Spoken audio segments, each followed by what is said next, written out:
Ahmedabad municipal corporation અને લકુલિસ યોગ યુનિવર્સિટીના સંયુક્ત ઉપક્રમે આરોગ્યવર્ધક યોગ શિબિરનું સફળ આયોજન કરવામાં આવ્યું હતું. શિબિરમાં મેયર હિતેશ બારોટ, કોર્પોરેટર અધિકારીઓ, પદાધિકારીઓ તેમજ નાગરિકોએ પણ ભાગ લીધો હતો.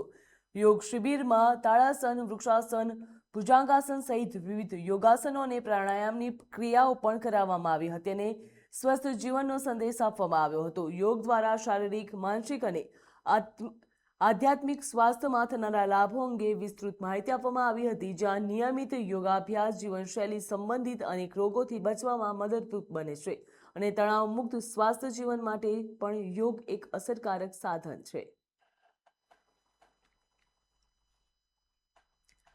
અમદાવાદ ખાતે પણ યોગ શિબિરનું આયોજન કરવામાં આવ્યું હતું, જ્યાં અમદાવાદના મેયર હિતેશ બારોટ પણ પહોંચ્યા હતા. તો આ સિવાય અધિકારીઓ, પદાધિકારીઓ પણ ત્યાં ઉપસ્થિત રહ્યા હતા અને યોગાસનથી મળતા લાભ અને ફાયદા વિશે લોકોને કહ્યું હતું અને લોકોમાં જાગૃતતા ફેલાવવા માટે તેમના દ્વારા અપીલ પણ કરવામાં આવી હતી કે હાલની વ્યસ્ત જીવનશૈલીમાં યોગ કેટલું ફાયદાકારક છે.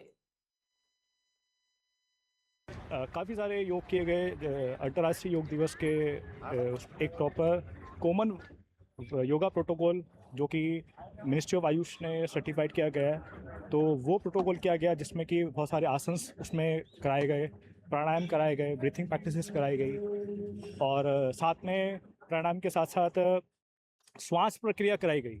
योग की अगर बात करें कि आज के समय में सबसे ज़्यादा अधिक लोगों को तनाव रहता है, तो योग एक ऐसी प्रक्रिया है कि जो लोगों को योग तनाव को दूर करता है।